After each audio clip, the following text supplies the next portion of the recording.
नमस्कार मित्रांनो, पुन्हा एकदा मी आलो आहे तुमच्या भेटीला आणि अर्थात तुमचा आवडता शो बद्दल बोलायला आलो आहे. अर्थात तुमचा आवडता शो माझा आवडता आहे, होता, असणार, पण जोपर्यंत तो शो चांगल्या प्रकारे चालला आहे. आणि मी बोललो होतो की रितेश देशमुख सर जेव्हा अँकरिंग करतायत त्या खूप छान प्रकारे करत आहेत आणि दिसत आहेत आणि ते करतील तर चांगलीच करतील. म्हणजे अगदी पहिल्या किंवा दुसऱ्या व्हिडिओमध्ये मी बोललो होतो तशा प्रकारे हप्ता यायच्या आधीच मी बोललो होतो. म्हणजे पहिल्या हप्त्याच्या जेव्हा शनिवार रविवार येणार आहे त्याच्या आधीच बोललो होतो मी की रितेश देशमुख सर चांगल्या प्रकारे करतील, कारण की अर्थात मला ते आवडतात. कलाकार म्हणूनही खूप चांगले आहेत, माणूस म्हणूनही खूप चांगले आहेत, पण ते सूत्रसंचालक म्हणून कसे आहेत हा तर प्रश्नच आहे. कारण की जे महेश मांजरेकर करायचे रितेश देशमुख तशा प्रकारे महेश मांजरेकर करायचे तसे काम करत नाहीयेत. सूत्रसंचालन त्यांचं अगदी बायस्ड आहेत, पूर्णपणे बायस्ड.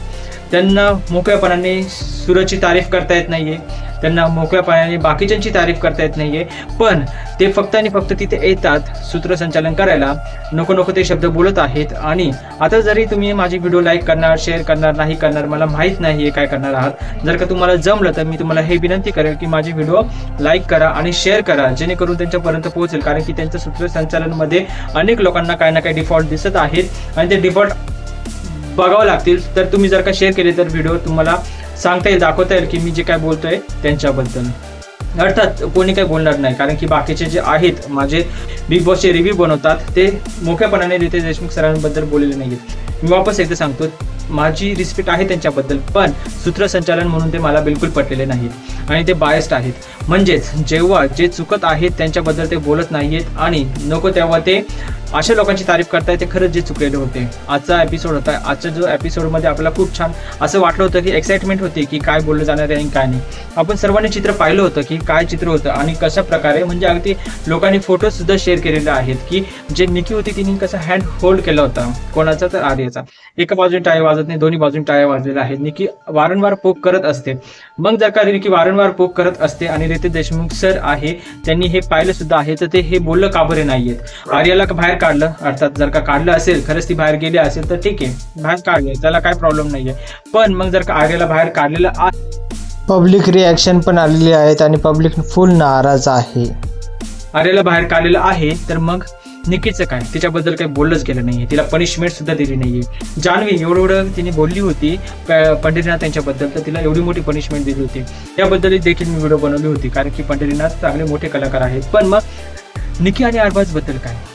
दाखवत होते ते सुरुवातीला आले आणि मग त्यांच्या हिशोबाने ते बोलायला लागले की हा तू उभा राहा, जसं काही शाळा आहे, तू उभा राहा, हा तुझ्या बोटाला कस काय लागला, हा तू उभा राहा, तुझ्या बोटाला कस काय लागला. तू म्हणजे फक्त अशा व्यक्तीने उभं करत होते आणि अशाच जखमा विचारत होते की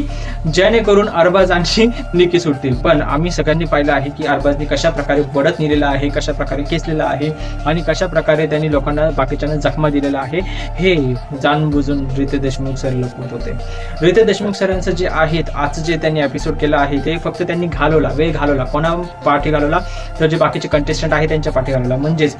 ते सांगत होते की सूरजची कॅप्टन्सी किती बोगस आहे. अरे तुम्हाला माहिती आहे तू जे करू शकणार नाही, हे मुद्दामून तुम्ही तशा प्रकारे त्याला त्रास देत होते आणि नंतर म्हणतात की त्याची कॅप्टन्सी बोगस होते. किती बोगस काम आहे नाही ते जाऊ द्या. तुम्ही हे पण बघू शकता की जान्हवीने एवढं छान काम केलेलं होतं, पण त्याच्यात सुद्धा जान्हवीने एवढं भारी म्हणजे माइंड गेमच खेळलं ना तिने, तरी पण तिच्याबद्दल निगेटिव्ह बोलण्यात आलं. म्हणजे तिने काही खेळावं नाही का, ते जाऊ द्या. पंढरीनाथ खेळतोय तर पंढरीनाथवर सुद्धा म्हणजे अशा प्रकारे एक तारीफ केली पंढरीनाथची यांची की तुम्ही ह्या आठवड्याचे स्टार आहात का, कारण की आपण बाहेरून लोकांनी उचललं होतं, पण मिश्किल टिप्पणी सुद्धा केलेली गेली त्यांच्याबद्दल. दुसरं अंकिता जर का गेम खेळती आहे, डीपी दादा गेम खेळतोय तर त्यांच्याबद्दल आता डीपी दादा हा अरबाज आणि यांच्या जास्त जवळ जात होता निकीच्या जवळ, त्याच्यामुळे थोडीशी त्यांची तारीफ करण्यात आली. हे कसं असतं माहिती का, जर का फॅमिली मेंबर जर का तारीफ करतात नाही एखाद्या कंटेस्टंटची तर त्याची तारीफ कोणी केली पाहिजे,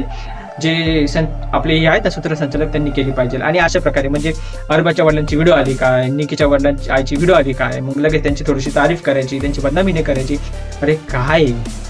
आणि बिग बॉस शो इतका कुठे नेऊन ठेवला काय माहित नाही. जस्ट मी बघितलं ठीक आहे स्पॉन्सर येतात आणि स्पॉन्सरमध्ये जेव्हा स्विमिंग पूलचा टास्क होता तुम्ही तिथं बघू शकता, स्विमिंग पूलमध्ये एक बोर्ड होता आणि तो बोर्ड कोणाबद्दल होता आणि तो बोर्डवर कोणता स्पॉन्सर आहे तुम्ही बघू शकतात आणि तो स्पॉन्सर साधारण MTVच्या शोला असतो आणि तो स्पॉन्सर इथे आलेला आहे म्हणजे यांचा बिग बॉस यांचा गेम पुढे चालला आहे कारण की TRP आहे त्यांना पैसा कमवायचा आहे कमवा तुम्ही पण लोकांच्या मनासोबत खेळू नका मी एवढंच बोलेल म्हणून मी तुम्हाला एकदा बोलवतो की ही व्हिडिओ तुम्ही शेअर करा जास्तीत जास्त म्हणजे त्यांच्यापर्यंत पोहोचेल आता हे तुमच्यावर तुम्ही माझं चॅनल सबस्क्राईब करता का नाही करते पण मी एक रिक्वेस्ट करेल की माझं चॅनल सबस्क्राईब करा व्हिडिओ लाईक करा आणि नक्की शेअर करा आता पुढे आलं संग्रामबद्दल जेव्हा ते बोलतायत संग्रामबद्दल बोलताना त्यांना माहिती नाही का ते किती मोठे व्यक्ती आहेत ओके ठीक आहे तुम्ही बोलतायत ॲज अ कंटेस्टंट म्हणून आले आहे तुमचं बोलणंचं राईट बनतं की ते एवढा विशेष खेळला नाहीये ते मी पण पाहिलं आणि मी सुद्धा त्याबद्दल बोललो आहे की जर का संग्रामने मनावर घेतला असतं की अरबाज जान्हवीचे हात खेचत होता जेव्हा अभिजितला ढकलत होता पंढरीनाथ यांना असा पकडून होता एवढं सर्व चालू असताना आणि प्लस जान्हवीचं असं ते पकडलेलं होतं ते एवढं सर्व असताना जो आहे संग्राम बॉडी बिल्डर ना तो आला असता आणि सावरता आला असता त्यांनी साईडला करू शकला असता लॉक तोही करू शकला असता ना अरबाजला पण त्यांनी केलं नाही संग्रामचा हा गेम डाऊन होता आणि ह्याबद्दल बोलले आहे तर हे मी मान्य करतो पण एवढं पण नाही बोलायला पाहिजे कारण की त्याची पण एक रिस्पेक्ट होती त्या व्यक्तीची कारण की त्यांनी काहीतरी कमवलंय पहिल्या हप्त्यात कोण खेळणार आहे हो एवढं तुम्ही बोलत आहात तेवढे आणि असं बोलतात की जर असं तुम्ही त्याला शोमध्ये आणलं तर त्याला डायरेक्टली विकत घेतलेलं आहे शोमध्ये आणलंय तो एंटरटेन करायला आणलेलं आहे त्याला वेळ द्यायला पाहिजे ह्या बाकीच्यांना तुम्ही वेळ देतायत हफ्ते तुम्ही त्यांना वेळ देतात एवढं गलिच्छ खेळतायत ते मला हे कळत नाही जेव्हा निकीने नखांनी डायरेक्टली रक्त काढलं होतं आर्याचं तेव्हा यांना दिसलं नव्हतं